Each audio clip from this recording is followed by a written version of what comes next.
Hello दोस्तों, कैसे हो? वेलकम। इस पर्टिकुलर लेक्चर में आप सबका स्वागत है और इस पर्टिकुलर लेक्चर के अंदर हम जो पढ़ने वाले हैं वो है टाइप्स ऑफ वेक्टर। वेक्टर्स के टाइप्स के बारे में आज हम सीखने वाले हैं। आइए शुरू कर देते हैं इसके बारे में एकदम जल्दी से। और टाइप्स ऑफ वेक्टर में सबसे पहले हम क्या पढ़ने वाले हैं, देखिए, फ्री वेक्टर की बात करने वाले हैं हम यहाँ पे। फ्री वेक्टर क्या होता है, ओके, और लोकलाइज वेक्टर क्या होता है। तो देखो, मेरे पास एक एग्जांपल लेके आपको मैं यहाँ पे एक्सप्लेन करता हूँ। मान लीजिए मेरे पास ये एक वेक्टर है। ये वेक्टर का नाम मैं दे देता हूँ वेक्टर ए, ओके, और इस वेक्टर को मैं बोल देता हूँ वेक्टर बी। चलो, अब इस दोनों का मुझे क्या करना है? वेक्टर एडिशन करना है। तो चलो, इस वेक्टर एडिशन करने के लिए हमको क्या करना पड़ेगा? या तो हमको head and tell rule apply करना पड़ेगा या तो पैरेललोग्राम वाला रूल अप्लाई करना पड़ेगा। चलो, मैं पैरेललोग्राम वाला रूल जो है उसको अप्लाई करके इसका एडिशन करने की कोशिश करता हूं। उसके लिए मुझे क्या करना पड़ेगा? दोनों वेक्टर की टेल्स को कनेक्ट करना पड़ेगा। यू कैन सी दैट, है ना? दोनों वेक्टर की टेल्स को मुझे क्या करना पड़ेगा? कनेक्ट करना पड़ेगा। तो देखिए, मैंने यहाँ पे क्या किया। मैंने यहाँ पे एक वेक्टर को उठा के दूसरी जगह पे शिफ्ट किया। हाँ, लेकिन मैंने ध्यान ये रखा कि उस पर्टिकुलर वेक्टर की जो डायरेक्शन है और मैग्नीट्यूड है वो चेंज ना हो। तो अगर कोई भी वेक्टर को एक जगह से उठा के दूसरी जगह पे अपने रख सकते हैं, तो ऐसा जो वेक्टर होता है उसको कहते हैं फ्री वेक्टर। हाँ, कंडीशन ये है कि फ्री वेक्टर में एक जगह से जब आप उस दूसरी जगह पे ले जाते हो, तब उस पर्टिकुलर वेक्टर का मैग्नीट्यूड और डायरेक्शन जो है वो चेंज नहीं होना चाहिए, राइट? तो ये हो गया फ्री वेक्टर। आई होप कि आपको समझ में आ गया। अच्छा, अब लोकलाइज वेक्टर को समझने से पहले एक और चीज समझ लेते हैं, फिर उसके बाद अपने क्या करेंगे, लोकलाइज वेक्टर को समझेंगे। देखो जरा ध्यान से, यहाँ पे मेरे पास फॉर एग्जाम्पल एक बॉक्स पड़ा हुआ है। ठीक है, मेरे पास यहाँ पे एक बॉक्स पड़ा हुआ है और मुझे क्या करना है, इस बॉक्स को मुझे पुश करना है। मान लो मैं पुश कर रहा हूं या पुल कर रहा हूं, मुझे अल्टीमेटली इस बॉक्स को राइट हैंड डायरेक्शन में लेके जाना है। अगर इस बॉक्स को राइट हैंड डायरेक्शन में मैं लेके जाना चाहता हूं तो मुझे क्या करना पड़ेगा? मान लो इस डायरेक्शन में मुझे फोर्स अप्लाई करता हूं, तो क्या हो गया, समझने की कोशिश करना। मैं यहाँ पे जो समझाता हूं वो, इस केस में एक लाइन मैं बनाता हूं। देखो, ये लाइन है dotted line, you can see this. ये जो डॉटेड लाइन है, उस डॉटेड लाइन को कहते हैं line of application of force, या फिर line of action of force बोलते हैं इसको। तो मैं इसका नाम दे देता हूं। देखो, लाइन ऑफ एक्शन या फिर लाइन ऑफ एप्लीकेशन, जो भी देना चाहो आप बोल सकते हो। Line of action of force. Force क्यों बोल रहा हूं मैं इसको? क्योंकि ये जो वेक्टर है ना, फोर्स का वेक्टर है, इसलिए मैं इसको line of action of force बोलता हूं। अगर ये मोमेंटम का वेक्टर होता तो मैं line of action of momentum बोलता। मैं एक दूसरा फोर्स यहां पे अप्लाई करता हूं, तो इस फोर्स का भी लाइन ऑफ एक्शन जो है वो एग्जैक्टली मैच करता है अपने प्रीवियस फोर्स से, राइट? तो लोकलाइज वेक्टर क्या होता है? ये वेक्टर 1 बोल दूं और ये वेक्टर 2 बोल दूं, ये दोनों के लिए लाइन ऑफ एप्लीकेशन जो है ना वो सेम है। लाइन ऑफ एप्लीकेशन जो है वो सेम है, उसका लोकेशन मैंने चेंज नहीं किया है। ठीक है, इसका लोकेशन जो है मैंने क्या रखा है, फिक्स रखा हुआ है।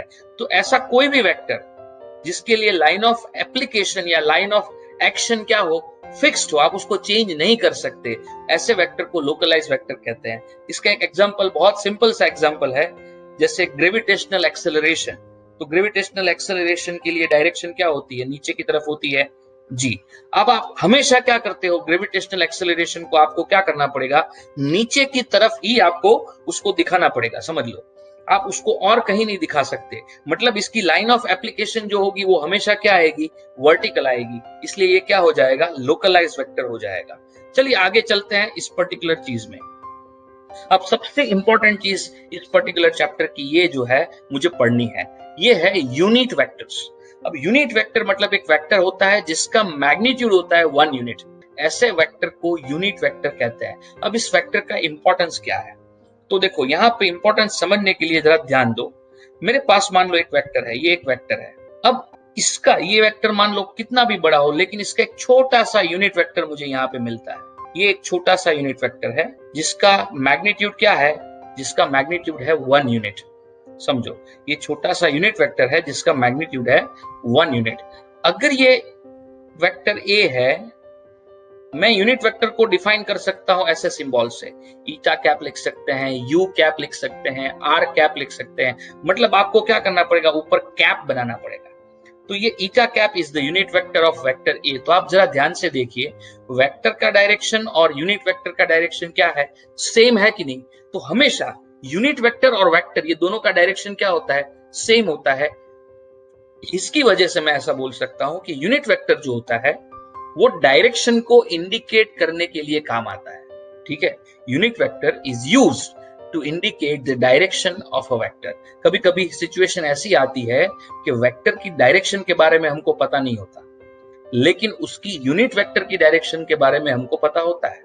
तो हम क्या करेंगे, यूनिट वेक्टर की डायरेक्शन निकालेंगे और जो डायरेक्शन यूनिट वेक्टर की होगी वही डायरेक्शन वेक्टर की होगी। इसका मतलब है कोई भी वेक्टर की डायरेक्शन को डिनोट करने के लिए हमेशा यूनिट वेक्टर का यूज किया जाता है। और यूनिट वेक्टर जो है वो फंडामेंटल बिल्डिंग ब्लॉक है। फंडामेंटल बिल्डिंग ब्लॉक का मतलब क्या, जैसे अपने बोलते हैं ना कि पूरा घर जो होता है वो ईंटों से बनता है, तो एक सिंगल ईंट जो है वो होती है अपने घर का फंडामेंटल ब्लॉक। तो सिमिलरली यूनिट वेक्टर जो होता है वो किसी भी वेक्टर का फंडामेंटल बिल्डिंग ब्लॉक होता है। जैसे आप यहाँ पे नीचे एक वेक्टर देखिए, वेक्टर ए नीचे दिया है जिसका मैग्नीट्यूड है 4 यूनिट। अभी उसी वेक्टर को मैंने क्या कर दिया है, 4 छोटे छोटे टुकड़ों में डिवाइड कर दिया है। ये हर एक टुकड़े का मैग्नीट्यूड कितना है, 1 यूनिट है। तो मतलब ये हर एक टुकड़ा जो है, हर एक छोटा वेक्टर जो है, वो छोटा वेक्टर क्या हो गया, वो छोटा वेक्टर हो गया यूनिट वेक्टर, राइट। तो मैं बता सकता हूं कि भाई ये 4 यूनिट वेक्टर मिल जाएंगे तब जाके ये वेक्टर ए बन जाएगा, हाँ कि ना। जब 4 यूनिट वेक्टर मिल जाएंगे तब ये जाके वेक्टर ए बन जाएगा। तो क्या हुआ, वेक्टर ए बनाने के लिए यूज किसका किया मैंने, यूनिट वेक्टर का यूज किया। इसकी वजह से आई कैन क्लियरली से कि कोई भी वेक्टर होता है उसका फंडामेंटल बिल्डिंग ब्लॉक जो होता है वो उसका यूनिट वेक्टर होता है। आई hope it is very much clear. अब इस पर्टिकुलर फिगर से vector A is nothing but 4 times unit vector. तो 4 टाइम्स यूनिट वेक्टर यहाँ पे आ चुका है। चलो अब क्या करेंगे, यूनिट वेक्टर यहां से क्या लिखेंगे, तो vector A is equal to 4 eta cap है, तो ईटा कैप का वैल्यू हो जाएगा वेक्टर ए अपॉन 4। लेकिन हम जानते हैं 4 तो क्या है भाई, 4 तो ये वेक्टर ए का मैग्नीट्यूड है। तो इसके ऊपर से मैं क्या लिख सकता हूं कि 4 की जगह पे अगर मैं वेक्टर का मैग्नीट्यूड लिखूं तो ईटा कैप क्या हो जाएगा, vector A upon magnitude of vector ए हो जाएगा, राइट। तो वेक्टर अपॉन मैग्नीट्यूड हो जाएगा। तो ये हो गया यूनिट वेक्टर का फॉर्मूला। फ्यूचर में इस पर्टिकुलर चैप्टर के अंदर हम कैलकुलेट करेंगे यूनिट वेक्टर को। तो जब हम कैलकुलेट करेंगे ना यूनिट वेक्टर को, एट दैट पर्टिकुलर इंस्टेंस हम यूनिट वेक्टर का फॉर्मूला लगाएंगे और ये फॉर्मूला हम लगाएंगे वहां पे। चलो इस फॉर्मूला के ऊपर से हमको एक और चीज पता चली, देखो जरा ध्यान से। अगर मैं मैग्नीट्यूड ऑफ ए को लेफ्ट हैंड साइड ले जाऊं तो मुझे ये इक्वेशन मिल जाएगा, vector A is equal to magnitude of A into unit vector. और ये स्टेटमेंट बहुत ही, ये इक्वेशन जो है वो बहुत ही इंपॉर्टेंट है। क्यों इंपॉर्टेंट है, देखो यहाँ पे हम क्या कर रहे हैं, एक वेक्टर है ए, उसको रिप्रेजेंट कर रहे हैं दो चीजों के प्रोडक्ट से। इसमें एक चीज क्या है, मैग्नीट्यूड ऑफ वेक्टर है, और दूसरी चीज है उसका यूनिट वेक्टर। इसका मतलब ये होता है कि कोई भी वेक्टर को आप क्या कर सकते हो, उसके मैग्नीट्यूड और उसके यूनिट वेक्टर के प्रोडक्ट के फॉर्म में आप उसको रिप्रेजेंट कर सकते हो। चलो ये क्लियर हो गया कि a is equal to magnitude of a into unit vector. अब एक और चीज देखते हैं, यहाँ पे आप यहाँ पे देख रहे हो एक्स वाई जेड एक्सिस। अगर मैं एक्स वाई जेड एक्सिस को भी अगर एक वेक्टर की तरह ट्रीट करूं तो मुझे ये एक्स एक्सिस के लिए भी एक यूनिट वेक्टर मिलना चाहिए। तो इसका यूनिट वेक्टर होता है क्या, इसका यूनिट वेक्टर होता है आई कैप। वाई एक्सिस का यूनिट वेक्टर होता है जे कैप, और जेड एक्सिस का यूनिट वेक्टर जो होता है वो होता है के कैप, समझे। तो मैं यहाँ पे लिख देता हूं एक्सिस और उसका यूनिट वेक्टर, है ना। तो अगर एक्स एक्सिस है तो उसका यूनिट वेक्टर होगा आई कैप, वाई एक्सिस है तो उसका यूनिट वेक्टर होगा जे कैप, और जेड एक्सिस है तो उसका यूनिट वेक्टर होगा के cap. You can see this, okay. तो जब भी हमको कोई चीज एक्सप्लेन करनी है डायरेक्शन के टर्म्स में, X direction, Y direction, Z direction, तो ऐसे सिचुएशन में हम इस आई जे के वेक्टर को यूटिलाइज करते हैं। तो इसका एक एग्जांपल देते हैं, चलो एक छोटा सा एग्जांपल लेते हैं कि भाई a car is moving along y-axis. Car is moving along y-axis, okay, with speed 10 meter per second. तो its velocity vector will be what, इसका वेलोसिटी वेक्टर अगर मुझे लिखना है तो वेलोसिटी वेक्टर को मैं क्या लिखूंगा, देखो इस फॉर्मूला को फॉलो करूंगा। वेक्टर क्या होता है, तो कि वेक्टर का मैग्नीट्यूड, यहाँ पे वेक्टर का मैग्नीट्यूड कितना है, तो कि 10 है, मल्टीप्लाइड बाय यूनिट वेक्टर। तो y एक्सिस है तो y एक्सिस का यूनिट वेक्टर क्या होता है, j कैप होता है। तो यहाँ पे मैं j कैप लिखूंगा एंड देन मीटर पर सेकंड कर दूंगा। तो हम वेलोसिटी वेक्टर को ऐसे रिप्रेजेंट कर सकते हैं। इससे हमको क्या पता चल जाएगा, दो चीजों के बारे में पता चल जाएगा, इसके मैग्नीट्यूड के बारे में पता चल जाएगा और उसके यूनिट वेक्टर के बारे में भी पता चल जाएगा, साथ साथ में उसकी डायरेक्शन के बारे में भी पता चल जाएगा। तो ये आई जे के किस तरह से यूज होता है उसका मैंने एक छोटा सा एग्जांपल आपको यहाँ पे दिया। आई होप कि यूनिट वेक्टर आपको क्लियर हो चुका होगा। यूनिट वेक्टर में आपको सिर्फ दो चीजें खास करके याद रखनी है, यूनिट वेक्टर का formula which is vector upon its magnitude, और ये स्टेटमेंट कि किसी भी वेक्टर को आप क्या कर सकते हो, दो चीजों के प्रोडक्ट में लिख सकते हो। और वो दो चीज क्या होती है, तो एक होता है वेक्टर का मैग्नीट्यूड और दूसरा होता है यूनिट वेक्टर। एक होता है वेक्टर का मैग्नीट्यूड और दूसरा क्या होता है उसका unit vector. Is that understood, समझ में आया कि नहीं आया? चलो यूनिट वेक्टर के बाद क्या करना है, तो यूनिट वेक्टर के बाद हम डिस्कस करेंगे इक्वल वेक्टर्स को। अब इक्वल वेक्टर्स क्या होते हैं, देखो तो मैं इक्वल वेक्टर्स को यहाँ पे दिखाने की कोशिश करता हूं। चलो मेरे पास एक वेक्टर है ए, यू कैन सी दिस, ये वेक्टर जो है वो है वेक्टर ए, और एक दूसरा वेक्टर है जो है वेक्टर बी, ठीक है, ये दूसरा वेक्टर है जो है वेक्टर बी। तो अब जरा ध्यान से देखो, यहाँ पे दो वेक्टर है, वेक्टर ए और वेक्टर बी। यहाँ पे दोनों वेक्टर की डायरेक्शन क्या है, सेम है कि नहीं, और दोनों के मैग्नीट्यूड भी मैंने क्या रखे हैं, देखो सेम रखे हैं। तो अगर कोई वेक्टर ऐसा है जिसके मैग्नीट्यूड सेम है और डायरेक्शन भी सेम है, तो ऐसे वेक्टर्स को हम क्या कहते हैं, इक्वल वेक्टर्स कहते हैं। यहाँ पे ए और बी इक्वल वेक्टर्स है क्योंकि दोनों के मैग्नीट्यूड सेम है और दोनों की डायरेक्शंस भी सेम है। अगर ये दोनों वेक्टर के अगर मैं सब्ट्रैक्शन करूं तो इसका सब्ट्रैक्शन मुझे क्या मिलना चाहिए, जीरो वेक्टर मिलना चाहिए, ठीक है, इसका सब्ट्रैक्शन मुझे जीरो वेक्टर मिलना चाहिए। दोनों का यूनिट वेक्टर एक ही डायरेक्शन में होगा क्योंकि दोनों वेक्टर भी सेम डायरेक्शन में है। तो इसका मतलब है अगर मान लो इस ए का वेक्टर ए का यूनिट वेक्टर मान लो ए कैप है और इस वेक्टर बी का यूनिट वेक्टर मान लो बी कैप है, तो मैं ऐसा बोल सकता हूं कि ए कैप और बी कैप इक्वल होगा। मैग्नीट्यूड वाइज तो सेम होते ही है, यूनिट वेक्टर है, लेकिन यहाँ पे डायरेक्शन वाइज भी क्या हो गए, वो सेम हो गए हैं। तो इक्वल वेक्टर मतलब ऐसे वेक्टर्स जिसका मैग्नीट्यूड और डायरेक्शन क्या होता है, सेम होता है। चलो आगे बढ़ते हैं, इक्वल वेक्टर्स के बाद आएगा ऑपोजिट वेक्टर्स। ऑपोजिट वेक्टर का मतलब क्या होता है, देखो अगर मेरे पास एक वेक्टर है, फॉर एग्जांपल ये है मेरा वेक्टर और मेरे पास एक दूसरा वेक्टर भी है, ये दूसरा वेक्टर है। देखो दोनों के मैग्नीट्यूड को मैं क्या रखता हूं, सेम रखता हूं। ये वेक्टर ए का मैग्नीट्यूड और ये वेक्टर बी का मैग्नीट्यूड दोनों का क्या है, सेम है, लेकिन फर्क क्या है, तो कि दोनों की डायरेक्शन एक दूसरे से क्या है, ऑपोजिट है। मतलब ऐसे दो वेक्टर जिसका मैग्नीट्यूड सेम हो बट उसकी डायरेक्शन अगर एक दूसरे से ऑपोजिट हो, तो ऐसे वेक्टर्स को क्या कहते हैं, ऑपोजिट वेक्टर्स कहते हैं। इक्वल वेक्टर में दो वेक्टर के बीच का एंगल जीरो होता है, ऑपोजिट वेक्टर में है उसके बीच का जो एंगल होगा that angle is going to be 180 degree. समझ में आया?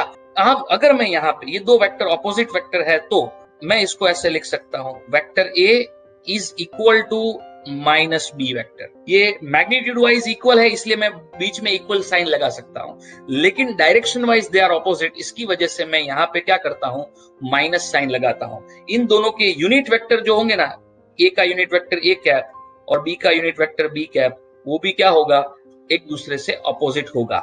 Magnitude wise they are same but direction wise they are opposite. और ऐसे दो वेक्टर के लिए अगर मैं वेक्टर एडिशन करूं तो ये वेक्टर एडिशन मुझे क्या मिलेगा, हमेशा जीरो मिलेगा।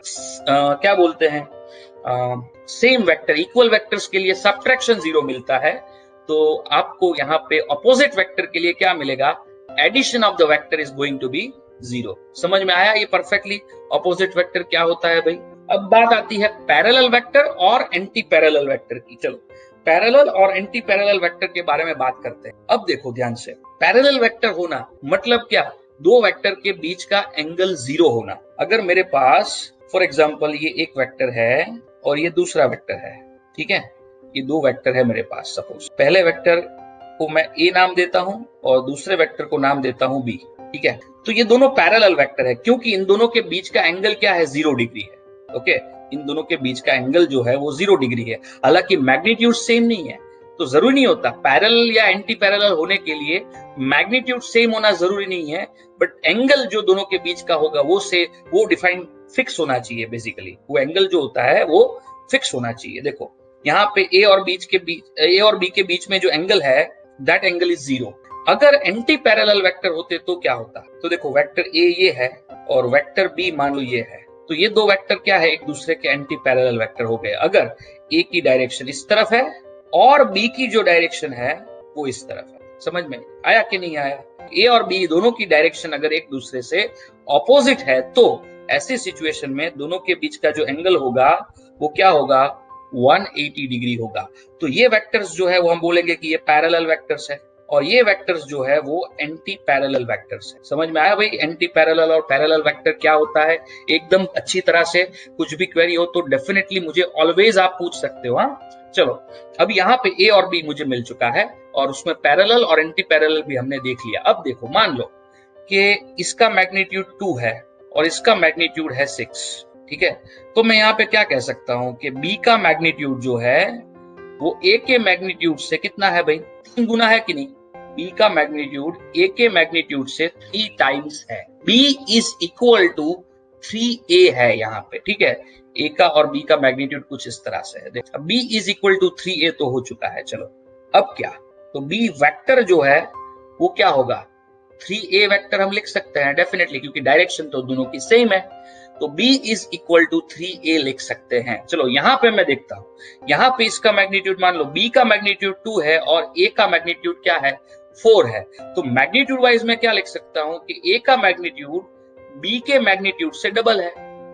लेकिन अगर मुझे डायरेक्शन वाइज लिखना है तो मुझे कुछ ऐसा लिखना पड़ेगा, a is equal to -2b। क्यों माइनस लिखना पड़ेगा भाई? माइनस इसलिए लिखना पड़ेगा कि ए और बी एक दूसरे से ऑपोजिट डायरेक्शन में है, दोनों के बीच का एंगल जो है वो क्या है? 180 डिग्री है। तो समझ में आया? तो आप देख सकते हो कि जब भी कोई वेक्टर पैरेलल या एंटी पैरेलल होते हैं तो आप हमेशा एक वेक्टर को दूसरे वेक्टर के मल्टीपल के फॉर्म में रिप्रेजेंट कर सकते हो। जैसे यहाँ पे मैंने बी को a के मल्टीपल के फॉर्म में यानी 3a के फॉर्म में रिप्रेजेंट किया। जैसे यहाँ पे मैंने a को b के मल्टीपल के फॉर्म में यानी a is equal to -2b से रिप्रेजेंट किया। तो हमेशा पैरेलल या एंटी पैरेलल वेक्टर का ये खासियत होता है कि एक वेक्टर को आप दूसरे वेक्टर के मल्टीपल के फॉर्म में हमेशा रिप्रेजेंट कर सकते हो। अब ये मल्टीपल जो आता है, जैसे पहले केस में मल्टीपल क्या है? 3 है और दूसरे केस में मल्टीपल क्या है? -2 है। अगर ये मल्टीपल पॉजिटिव है तो पैरेलल, मल्टीपल नेगेटिव है तो एंटी पैरेलल। समझ में आ गया पैरेलल और एंटी पैरेलल क्या होता है? चलो आगे बढ़ते हैं। यहाँ अब बात आती है किसकी? एक्सियल वेक्टर्स की। अब ये एक्सियल वेक्टर क्या होता है? देखो ध्यान से समझना, कुछ फिजिक्स में ऐसे वेक्टर है जिसकी डायरेक्शन को ढूंढने के लिए हमको right hand screw rule use करना पड़ता है। अब ये राइट हैंड स्क्रू रूल क्या होता है समझने की कोशिश करो। चलो इसको एग्जांपल लेके समझने की कोशिश करते हैं। तो एक्सियल वेक्टर के लिए मैं एग्जांपल लेता हूं किसका? ओमेगा। ओमेगा होता है एंगुलर वेलोसिटी। अच्छा, एंगुलर वेलोसिटी क्या होता है? तो मतलब कोई ऑब्जेक्ट कितनी स्पीड से एंगल कवर करता है वो बताता है, ठीक है? मान लो कि अगर कोई ऑब्जेक्ट सर्कुलरली मूव कर रहा है, ठीक है, एक दूसरा ऑब्जेक्ट भी सर्कुलरली मूव कर रहा है, ठीक है। अब पहला ऑब्जेक्ट यहां से लेके यहां तक 90 डिग्री का एंगल, ये 90 डिग्री का एंगल है, वो 5 सेकंड में कवर करता है, ओके। और ये दूसरे केस में वो एक दूसरा ऑब्जेक्ट जो है वो यहां से यहां तक का यानी 90 डिग्री का जो एंगल है वो सिर्फ 2 सेकंड में कवर कर लेता है। तो ये एंगल फास्ट कवर करता है, दूसरा नंबर वाला जो पार्टिकल है वो एंगल को फास्ट कवर करता है और पहले नंबर वाला जो पार्टिकल है वो एंगल को स्लो कवर करता है। तो इस पर्टिकुलर ऑब्जेक्ट के लिए ओमेगा यानी एंगुलर वेलोसिटी क्या होगी? कम होगी क्योंकि उसको ज्यादा टाइम लगता है। और इस पर्टिकुलर ऑब्जेक्ट के लिए ओमेगा की वैल्यू क्या होगी? ज्यादा होगी क्योंकि उसको कम टाइम लगता है। आई होप कि एंगुलर वेलोसिटी क्या होता है वो आपको समझ में आ गया होगा। अब देखो यहाँ पे एंगुलर वेलोसिटी के कंसेप्ट में क्या करेंगे। तो देखो मेरे पास एक ऑब्जेक्ट है, ये एक प्लेन है, ठीक है, और इस प्लेन में ऑब्जेक्ट मान लो एंटी क्लॉकवाइज घूम रहा है। तो अगर इस ऑब्जेक्ट के सरफेस जो है प्लेन है उसके परपेंडिकुलर में एक स्क्रू रख दूं, उस प्लेन के एक परपेंडिकुलर में क्या करूं? एक स्क्रू रख देता हूं और जैसे ये ऑब्जेक्ट एंटी क्लॉकवाइज घूम रहा है वैसे भी मैं स्क्रू को क्या करूं, एंटी क्लॉकवाइज घुमाऊं। ओके, तो अल्टीमेटली स्क्रू की मोशन क्या होगी, स्क्रू बाहर आएगा, ऊपर की तरफ जाएगा या नीचे की तरफ जाएगा, कहां जाएगा आप उसको इमेजिन करो। तो आपको पता चलेगा कि screw will move upwards, screw will move upwards. तो स्क्रू जिस डायरेक्शन में जाता है वो डायरेक्शन क्या है भाई, ऊपर वाली डायरेक्शन है ये डायरेक्शन। तो हमेशा कोई ऑब्जेक्ट अगर एंगुलर मोशन करता है तो आप क्या करोगे, उस एंगुलर मोशन के साथ स्क्रू घुमाते हो, और स्क्रू घुमाते घुमाते घुमाते क्या हो जाएगा, स्क्रू जिस डायरेक्शन में जाता है एंगुलर वेलोसिटी का डायरेक्शन क्या होता है, उस डायरेक्शन में होता है। समझे? तो ये एंगुलर वेलोसिटी का डायरेक्शन निकालने का तरीका है। ओके, तो जहां पे भी हम अगर डायरेक्शन निकालना चाहें और डायरेक्शन निकालने के लिए अगर मुझे right hand screw rule use करना पड़े, स्क्रू को घुमाना पड़े, तो ऐसे सिचुएशन में वो जो वेक्टर मिलेगा मुझे, ऐसे वेक्टर को हम क्या बोलते हैं, एक्सियल वेक्टर बोलते हैं। समझ में आया? एक्सियल वेक्टर क्या होता है, vector achieved by rotating screw along the direction of rotation, close loop motion, close loop motion हो या डायरेक्शन ऑफ रोटेशन हो, उसके अलोंग मुझे क्या करना है, स्क्रू रोटेट करना है, और उसकी वजह से जो मुझे डायरेक्शन मिले, ऐसे वेक्टर्स को मैं क्या बोलूंगा भाई, एक्सियल वेक्टर्स बोलूंगा। ठीक है, टॉर्क, एंगुलर मोमेंटम, ये सब चीजें आप फ्यूचर में पढ़ोगे और उस टाइम पे हम डिस्कस करेंगे, लेकिन अभी आपके लिए इतना काफी है समझने के लिए कि एक्सियल वेक्टर क्या होता है। चलो उसके बाद क्या करेंगे, उसके बाद आता है collinear vectors and orthogonal vectors. Collinear and orthogonal vectors क्या होता है, कोलिनियर मतलब एक लाइन में होने चाहिए। ये एक वेक्टर है फॉर एग्जांपल वेक्टर ए, अब ये दूसरा वेक्टर है वेक्टर बी, तो ये दोनों वेक्टर जो है वो कोलिनियर है। कोलिनियर है मतलब दोनों की line of action of force क्या होनी चाहिए, सॉरी लाइन ऑफ एक्शन क्या होनी चाहिए, लाइन ऑफ एक्शन सेम होनी चाहिए। दोनों के लिए लाइन ऑफ एक्शन जो आती है वो सेम होनी चाहिए। ये है लाइन ऑफ एक्शन, देखो इसी लाइन के अंदर ये दोनों वेक्टर आ जाते हैं। अगर कोई भी वेक्टर एक ही लाइन में हो, दोनों की लाइन ऑफ एक्शन क्या होती हो, सेम है, तो ऐसे वेक्टर्स को हम क्या बोलेंगे भाई, कोलिनियर वेक्टर्स बोलेंगे। समझ में आया कोलिनियर वेक्टर्स क्या होता है? चलो अभी दूसरा क्या, ऑर्थोगोनल वेक्टर्स। तो दो वेक्टर अगर एक दूसरे से परपेंडिकुलर है तो ये दो वेक्टर क्या हो गए, vector A and vector B एक दूसरे से परपेंडिकुलर है, तो ये दोनों वेक्टर क्या हो जाएंगे, ऑर्थोगोनल वेक्टर हो जाएंगे। समझ में आया ऑर्थोगोनल वेक्टर क्या होता है भाई? अब बारी आती है कोप्लानर वेक्टर की। कोप्लानर वेक्टर मतलब क्या, तो देखो जरा ध्यान से, कोई भी दो वेक्टर ले लो, एक ये वेक्टर है, ये दूसरा वेक्टर है। आप दुनिया के कोई भी दो वेक्टर को आप प्लानर कंसीडर कर सकते हो। आप इमेजिन करो रैंडमली, आप ट्राई करो, चलो मैं तो ऐसा बोलता हूं आपको ट्राई करना है। आप ऐसे दो वेक्टर इमेजिन करो, जो दो वेक्टर ऐसे वेक्टर हो कि जिसमें से पास होने वाला आपको प्लेन ना मिले।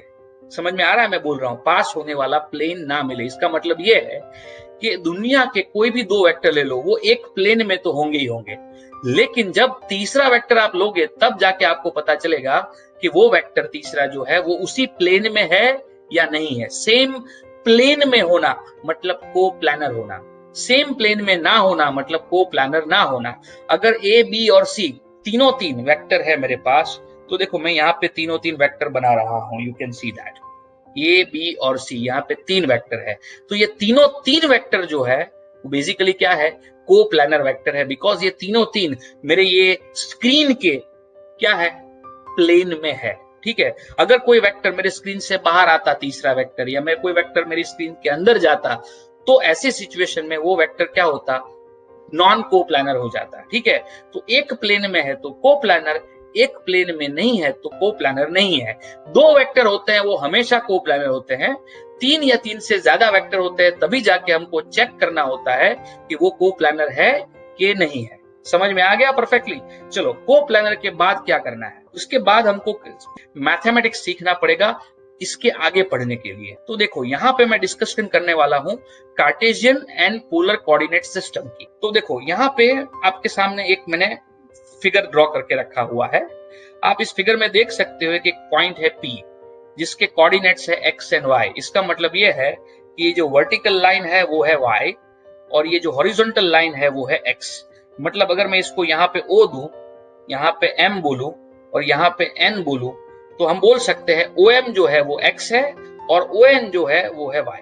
ओके तो ये P x Y that is the coordinates of point P के कोऑर्डिनेट्स है। लेकिन ये कोऑर्डिनेट्स कौन सी कोऑर्डिनेट सिस्टम में है भाई? तो ये कार्टेशियन कोऑर्डिनेट सिस्टम के अंदर ये दोनों कोऑर्डिनेट्स है। ठीक है, कार्टेशियन सिस्टम में अगर कोई पॉइंट की लोकेशन मुझे फाइंड करनी है तो मुझे क्या करना पड़ेगा, उस पर्टिकुलर पॉइंट के कोऑर्डिनेट्स की जरूरत पड़ेगी। मान लो एक एग्जांपल लेते हैं, आप क्या हो, आप यहाँ पे खड़े हो, पॉइंट ओ पे आप खड़े हो, आपको पॉइंट ओ पे आप खड़े हो और आपको पॉइंट पी तक जाना है। कैसे जाओगे बताओ, चलो कैसे जाओगे? तो आपके पास एक रास्ता है, एक रास्ता ये है कि आप ओ से शुरू करो, एम तक जाओ चलते चलते। कितना डिस्टेंस ट्रैवल किया आपने? एक्स जितना डिस्टेंस ट्रैवल किया।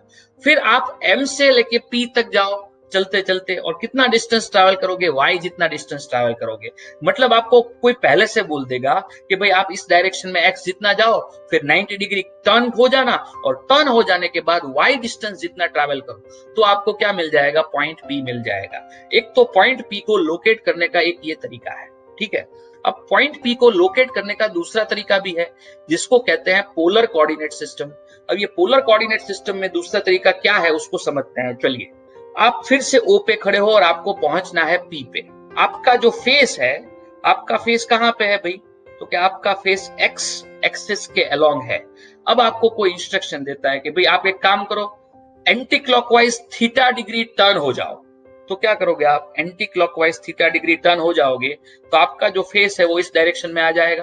फिर आपको कोई बोले कि भाई आर जितना डिस्टेंस वॉक करो, तो क्या करोगे? आर जितना डिस्टेंस वॉक करोगे तो आप कहां पे पहुंच जाओगे? पॉइंट पी पे पहुंच जाओगे। Is that clear? परफेक्टली समझ में आया कि नहीं आया? तो इसका मतलब ये है कि आपको पी पे पहुंचने के दो तरीके हैं। एक तो आप एक्स और वाई को यूज करके पी पे पहुंच सकते हो, और दूसरा तरीका ये है कि अगर आपको थीटा पता है और आर पता है तो उसको आप यूटिलाइज करके पी पे पहुंच सकते हो। तो ये जो एक्स वाई है ना वो कार्टेशियन कोऑर्डिनेट सिस्टम है, और आर थीटा जो है वो polar coordinate system.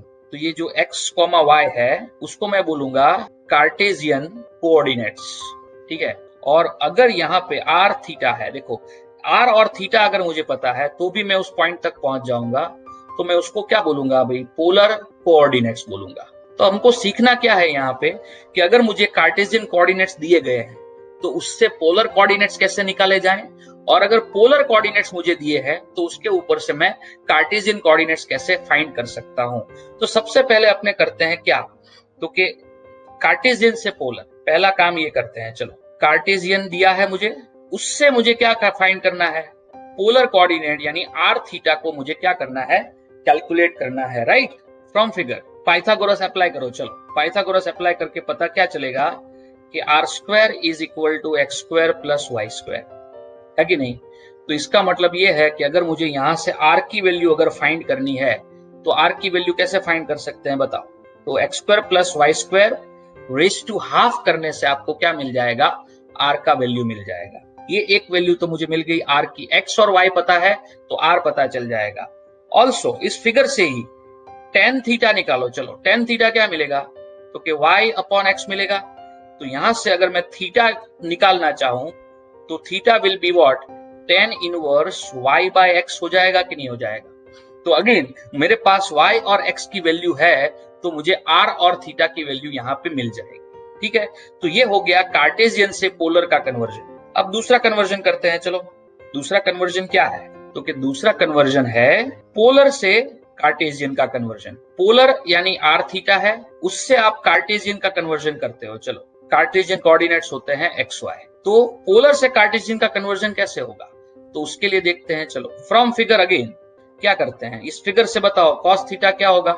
cos theta यानी adjacent side x upon hypotenuse r। Okay, तो यहां से मुझे क्या मिलेगा कि x is equal to r cos theta मुझे यहां पे मिल जाए। ऑल्सो साइन थीटा की वैल्यू देखो क्या होती है? तो साइन थीटा यानी y अपॉन r होता है। You can see that sine theta क्या होगा? y अपॉन r होगा। तो यहां से y की वैल्यू क्या मिल जाएगी मुझे?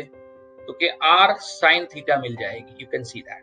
तो x की वैल्यू r cos थीटा हो जाएगी और y की जो वैल्यू है वो है r sin theta. You can understand that, right? तो आपको इस पर्टिकुलर फिगर से क्या पता चला? अगर r और थीटा आपके पास है तो आपको x और y की वैल्यू मिल जाएगी using this two formulas, right? समझ में आ गया परफेक्टली? तो आप पोलर से कार्टेशियन, कार्टेशियन से पोलर, ये कन्वर्जन हमेशा कर सकते हो बहुत इजीली। अब इसको हम क्यों पढ़ते हैं? इसको पढ़ने की जरूरत क्या है? इसको पढ़ने की जरूरत इसलिए है कि हमको अभी पढ़ना है पोजीशन वेक्टर। तो पोजीशन वेक्टर क्या होता है? तो देखो यहाँ पे आपके सामने एक फिगर फिर से है। इस फिगर में ये पॉइंट P है जिसका कोऑर्डिनेट क्या है, x एंड y। अब इस पॉइंट P का पोजीशन वेक्टर है ये r वेक्टर। तो पोजीशन वेक्टर ड्रॉ कैसे किया जाता है? तो देखो पोजीशन वेक्टर को हमेशा शुरू करते हैं ओरिजिन से, शुरू उसको करते हैं ओरिजिन से, और फिर कहां तक ले जाते हैं? तो कि जिस पॉइंट का पोजीशन वेक्टर मुझे फाइंड करना है उस पॉइंट तक मैं एक वेक्टर बनाऊंगा। कहां से बनाऊंगा? लेकिन ओरिजिन से बनाऊंगा। तो ओरिजिन से पॉइंट P तक का मैंने एक वेक्टर बनाया, ओके। और ये जो वेक्टर है बेसिकली वो बोलेंगे कि ये वेक्टर जो है वो P पॉइंट का पोजीशन वेक्टर है। समझ में आया? R वेक्टर जो है P पॉइंट का पोजीशन वेक्टर है। आई hope it is very much clear. अच्छा, पोजीशन वेक्टर की जरूरत क्या है हमको? What is the need of position vector? तो देखो पोजीशन वेक्टर से हमको आइडिया मिलता है दो चीजों का। क्या? कि वो पॉइंट जो है वो कितना दूर है ओरिजिन से। तो पॉइंट P ओरिजिन से R जितना दूर है, और R को हम कैलकुलेट कर सकते हैं कैसे?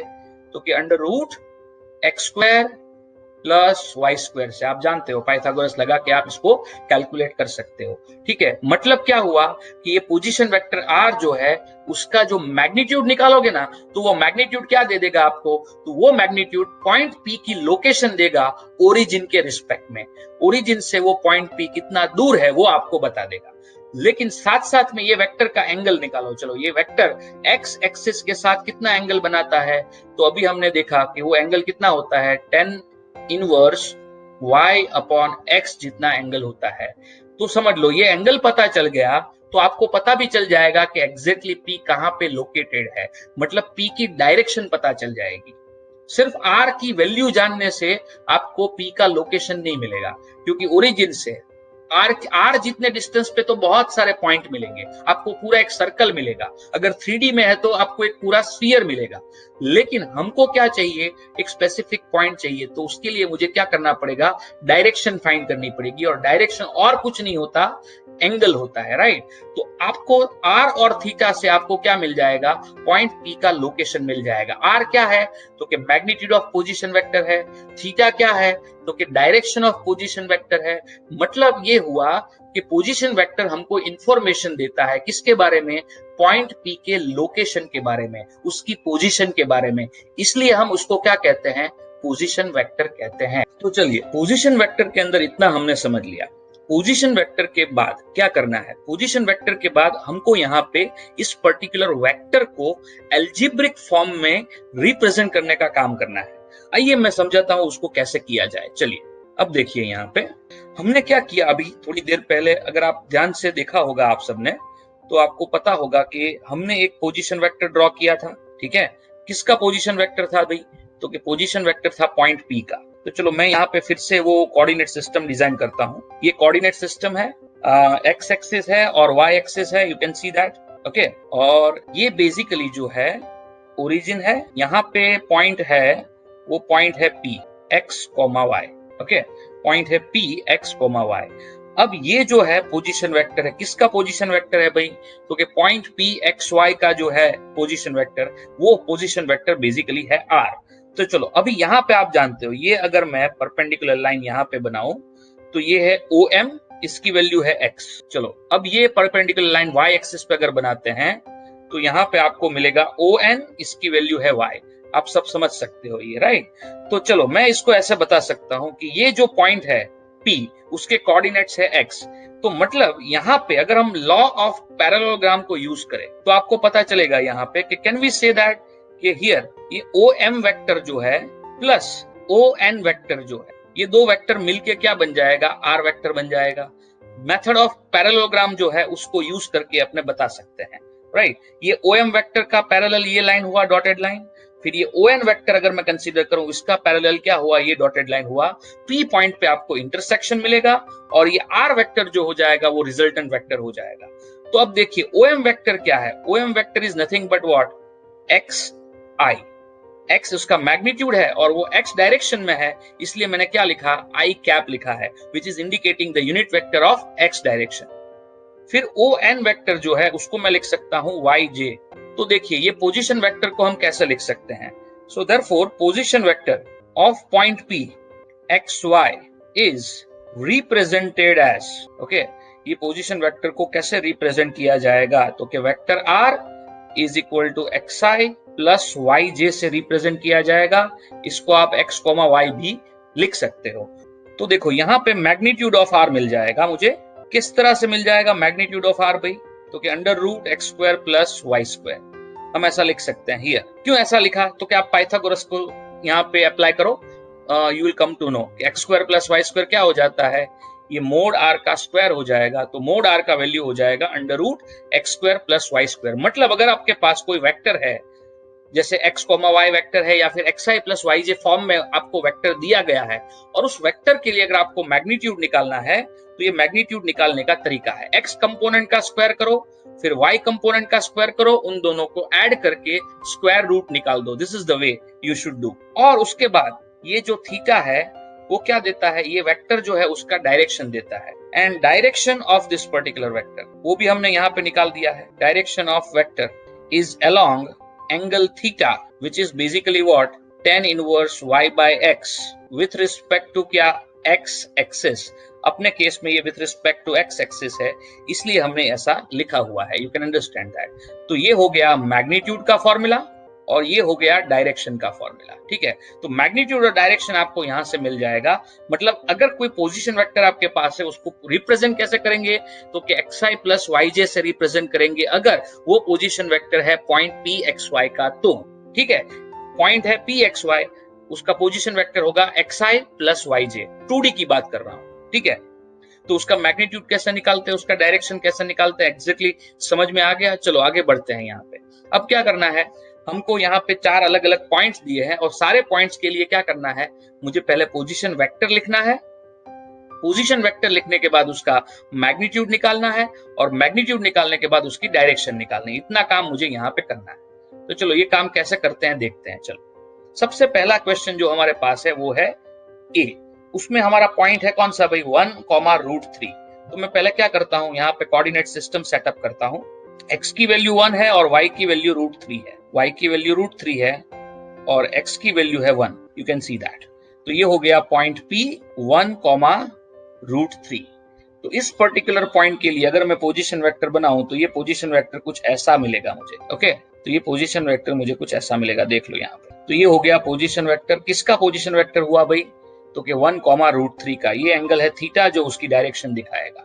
चलो अब हम यहाँ पे क्या करते हैं, here position vector of point P 1,√3 is, ये पोजीशन वेक्टर जो है वो क्या है देखते हैं। चलो r इज इक्वल टू, अपने क्या लिख पाएंगे, 1,√3 लिख पाएंगे, या फिर आप इसको 1i मतलब i प्लस √3j ऐसे उसको रिप्रेजेंट कर सकते हो।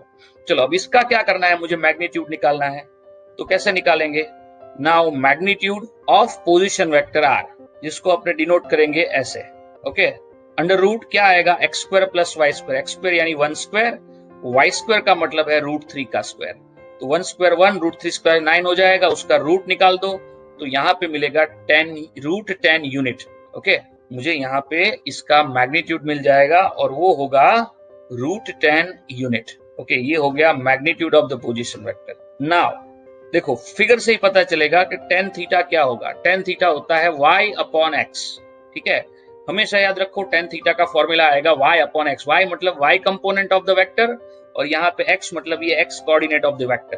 तो चलो यहाँ पे क्या करेंगे, tan थीटा y का वैल्यू कितना है, तो कि √3, x का वैल्यू है 1, तो tan थीटा हो गया √3। तो यहाँ से मुझे थीटा की वैल्यू कितनी मिलेगी भाई, 60 डिग्री मिल जाएगी। इसका मतलब ये है कि therefore vector r is in the direction making angle 60 degree with positive x axis, okay, 60 degree with positive x axis। दूसरा पॉइंट है 3-4, चलो दूसरा पॉइंट है 3-4। तो उसके लिए क्या करते हैं, फिर से पहले क्या करेंगे, कोऑर्डिनेट सिस्टम बनाएंगे। तो 3-4 कुछ ऐसे रिप्रेजेंट कर पाएंगे। देखो यहाँ पे ये पॉइंट है वो है 3 और y की वैल्यू है -4, तो वो कोई पॉइंट यहाँ पे आएगा।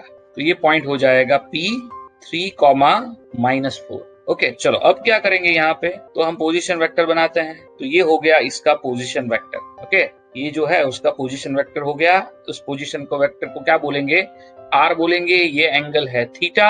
ओके चलो अब क्या करेंगे, तो here position vector of point P3 - 4 is, तो क्या करेंगे देखो, आर वेक्टर लिखेंगे, x की वैल्यू 3 है तो 3i, और y की वैल्यू -4 है तो -4j, या फिर आप इसको 3 कॉमा -4 लिख सकते हो।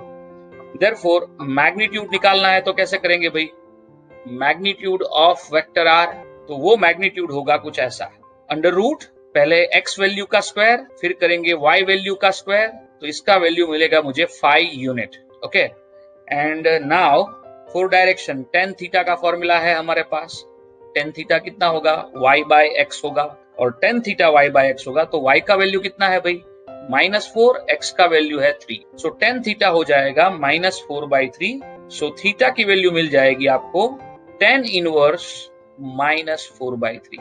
तो आप यहाँ पे ऐसा लिख सकते हो कि देयरफॉर क्या, कि vector r is making angle theta is equal to tan inverse -4/3 with positive x axis. समझे, पॉजिटिव एक्स एक्सिस क्यों, देखो ये एंगल जो बन रहा है वो with respect to positive x axis बन रहा है।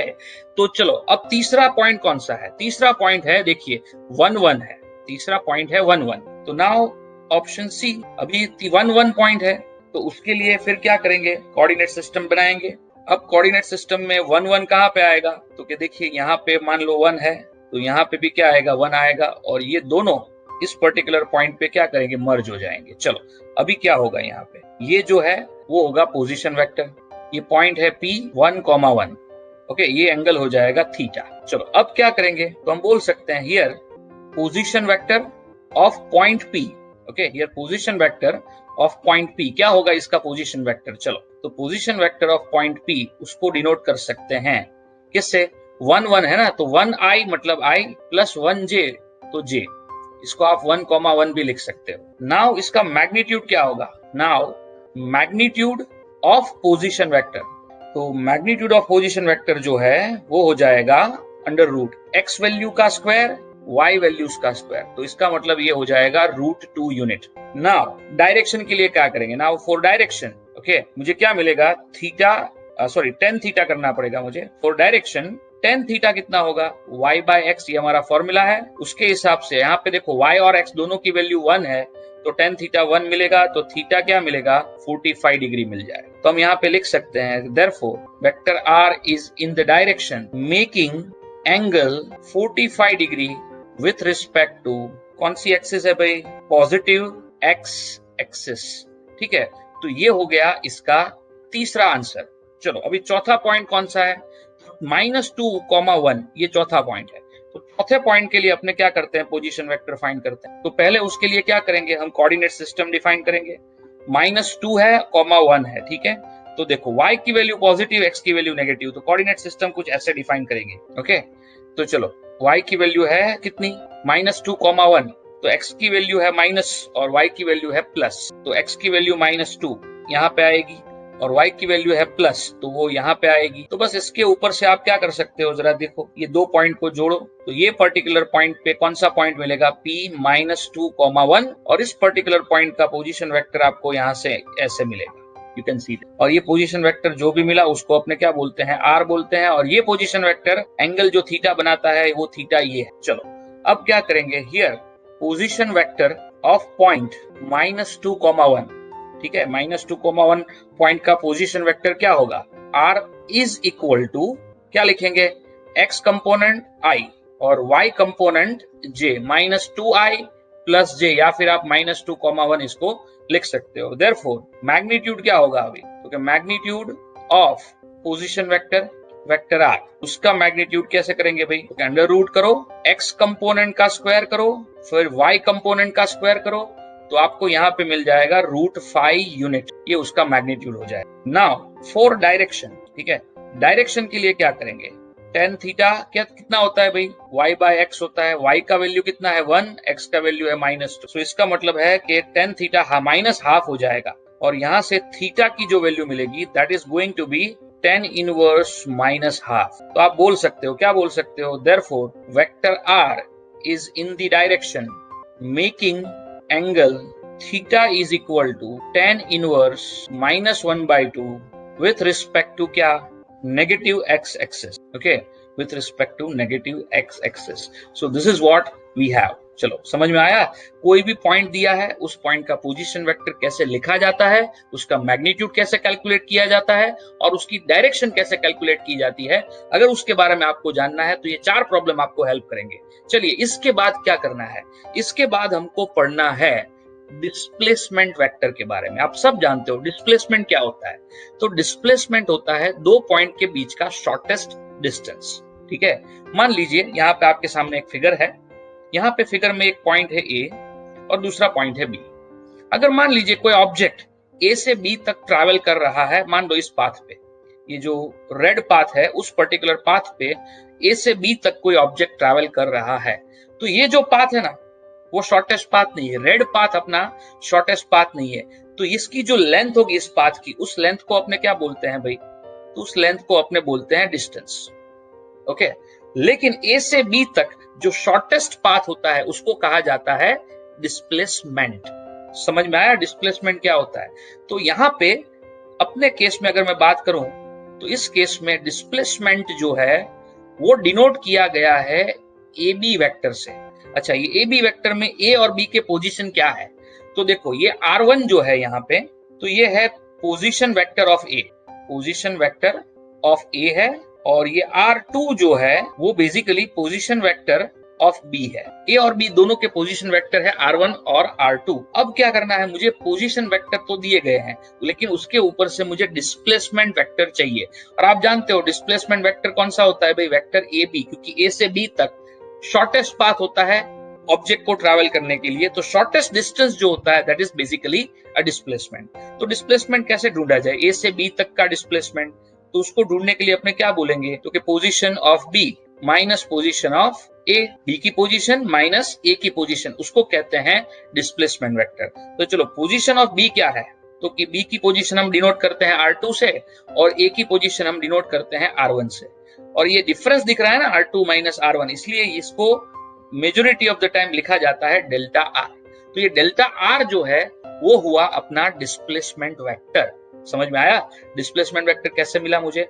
अगर मान लो यहाँ पे पॉइंट ए जो है, उस पॉइंट ए के लिए अगर कोऑर्डिनेट्स है x1, y1 and point B के लिए अगर कोई कोऑर्डिनेट है x2, y2, तो अगर ये कोऑर्डिनेट्स हमको पता है a x1, y1 और b x2, y2, तो इस पर्टिकुलर कोऑर्डिनेट्स को यूज करके हम यहाँ पे डेल्टा आर की वैल्यू को निकाल सकते हैं।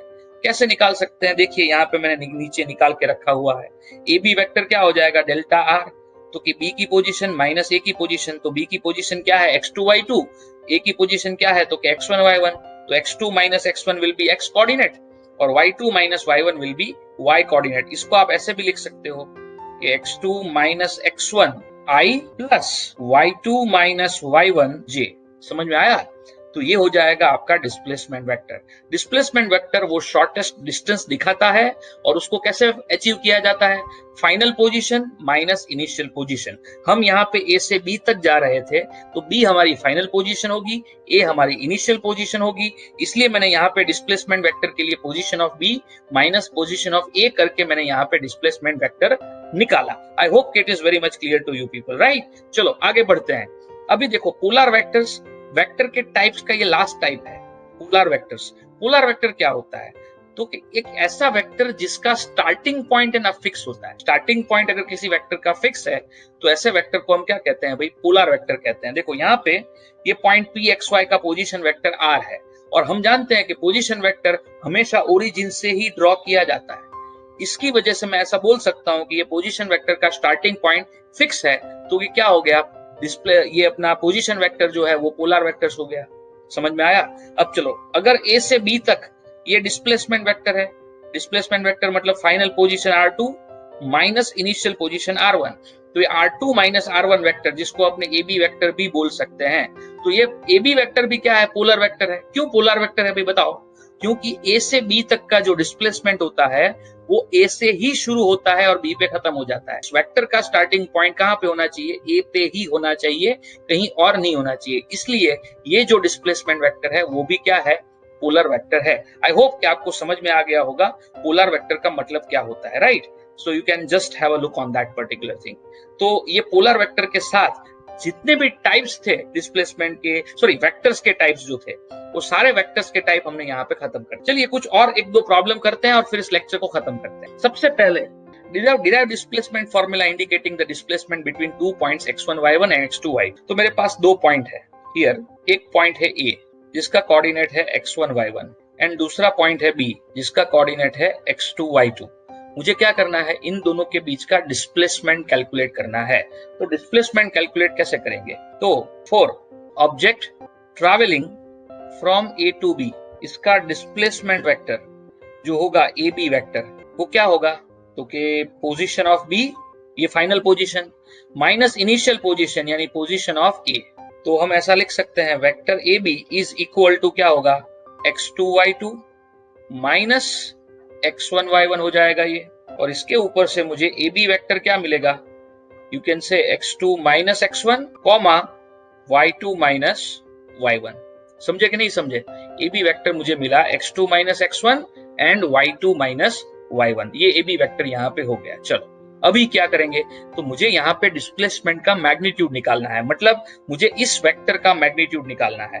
इसको मैं ऐसे भी लिख सकता हूं, जैसे आप और करके मैं लिखता हूं A B vector is equal to x2 minus x1 i plus y2 minus y1 j।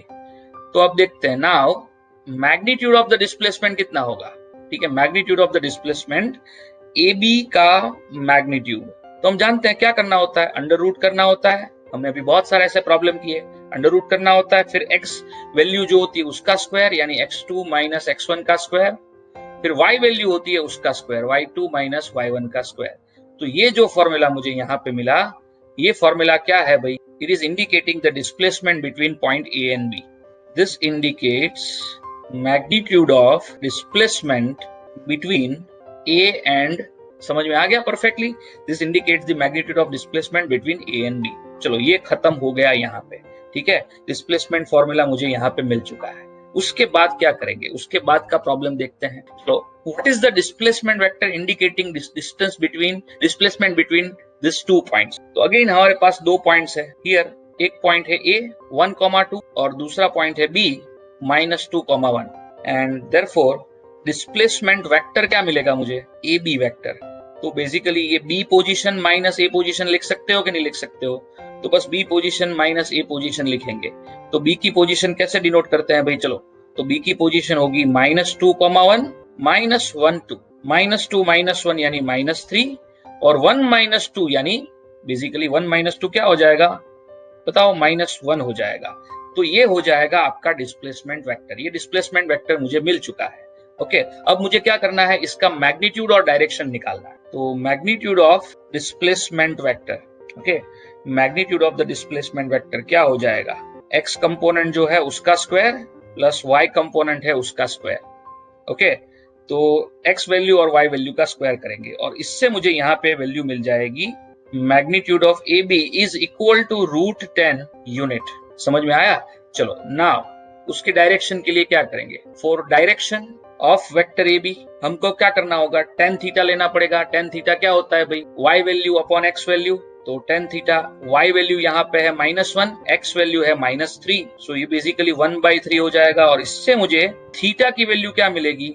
tan inverse 1/3 मिल जाएगी। तो देखो अभी एंगल कौन से एक्सिस के रिस्पेक्ट में बनेगा? मैं यहाँ पे थोड़ा रफ वर्क करके दिखाता हूँ। ये देखो नेगेटिव एक्स एक्सिस है, ये नेगेटिव वाई एक्सिस है, और अगर हमारा पॉइंट है -1 -3, एक्स की वैल्यू -1 y की वैल्यू -3, तो that point well somewhere lies at this particular place, you can understand. और इसका पोजीशन वेक्टर जो आएगा वो कुछ ऐसा आएगा और ये जो एंगल बनेगा with respect to negative x axis बनेगा। तो हमको यहाँ पे लिखना पड़ेगा therefore vector AB is in the direction making angle tan inverse 1/3, making angle tan inverse 1/3 with respect to क्या? okay, negative x axis, with respect to negative x axis आपको यहाँ पे मिलेगा ये। ठीक है, समझ में आया भाई सबको परफेक्टली? अभी क्या करेंगे, उससे आगे बढ़ेंगे और आज का लास्ट प्रॉब्लम करते हैं। चलो, इससे आगे नहीं करेंगे आज। तो देखो, position of particle is given by this. एक पार्टिकल है, उसकी पोजीशन है ऐसी, 3t² माइनस 4t प्लस 2। आई लिखा हुआ है, मतलब x डायरेक्शन में है, और पीछे मैं यूनिट यहाँ नहीं लिखा है, बट यहाँ पे मैं लिख देता हूँ मीटर। तो ये पोजीशन दिखाता है, ये अलग अलग टाइम पे पार्टिकल अलग अलग पोजीशन पे होगा। तो कौन से टाइम पे कौन सी पोजीशन पे होगा, अगर आपको जानना है तो इस पर्टिकुलर फॉर्मूला को आप यूज करो। और हमको फाइंड क्या करना है, इसका डिस्प्लेसमेंट फाइंड करना है ड्यूरिंग 10 सेकेंड। तो देखो, डिस्प्लेसमेंट होता है final position minus initial position. तो पहले डिस्प्लेसमेंट फाइंड करने से पहले मुझे फाइनल पोजीशन और इनिशियल पोजीशन को कैलकुलेट करना पड़ेगा। तो सबसे पहले यहाँ पे करेंगे, इसको देते हैं इक्वेशन नंबर 1। अब फ्रॉम 1 इनिशियल पोजीशन क्या होगी, r0 at t is equal to 0। Time t is equal to 0 पे इनिशियल पोजीशन r0 क्या होगी। तो देखो, वो r0 पोजीशन में लिख रहा हूं, t की वैल्यू 0 रखने से यहाँ पे मिलेगा 2i। ये इक्वेशन नंबर 2 हो, ठीक है। तो इनिशियल पोजीशन आपको जो मिली वो है बेसिकली 2i। अब सिमिलरली फ्रॉम 2 फाइनल पोजीशन, इसको मैं r बोलूंगा, at t is equal to 10 second. 10 second पे उसकी फाइनल पोजीशन क्या होगी। तो क्या करेंगे, अपने इक्वेशन नंबर 1 में t की जगह पे 10 रखते हैं। चलो, तो 10 का स्क्वायर हो जाएगा 100 इंटू 3 300 माइनस 10 4 जा 40 प्लस 2 और यहाँ पे i, ठीक है। तो यहां से मुझे r की वैल्यू जो मिली, मुझे कितनी मिलेगी, 262 मिल जाएगी, 262i।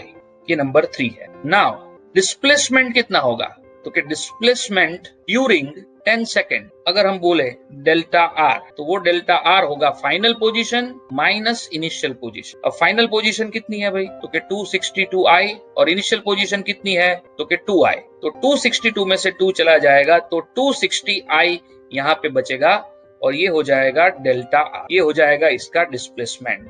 And therefore against particle will displace 260 metre during 10 second. देखो, ये प्रॉब्लम कुछ ऐसा प्रॉब्लम है ना, इसमें मेजॉरिटी स्टूडेंट कॉमन गलती करते हैं, जल्दी से जल्दबाजी में वो क्या कर देते हैं, ड्यूरिंग 10 सेकेंड बोला है तो t की वैल्यू 10 डाल के वो आंसर लेके आएंगे 262, और वो बोल देंगे 262 इज द फाइनल आंसर। लेकिन याद रखो, डिस्प्लेसमेंट होता है final position minus initial position. तो वो चीज को आपको ध्यान रखना है और उसके हिसाब से आपको आंसर लाना है। आई होप कि आपको सब कुछ समझ में आ गया होगा। तो यहाँ पे टाइप्स ऑफ वेक्टर के बारे में हमने सब कुछ समझ लिया है। अभी कोई भी ऐसी चीज नहीं है जो टाइप्स के बारे में हमको समझनी हो। और उसके साथ साथ हमने यहाँ पे क्या सीखा, कोई पोजीशन वेक्टर हो या डिस्प्लेसमेंट वेक्टर हो, उसका मैग्नीट्यूड कैसे निकालते हैं, उसकी डायरेक्शन कैसे निकालते हैं, वो भी हमने यहाँ पे सीखा है, राइट। तो आज का लेक्चर हम दोस्तों यहाँ पे खत्म करते हैं। मिलते हैं दूसरे लेक्चर के अंदर। Till then, bye bye, have a nice day.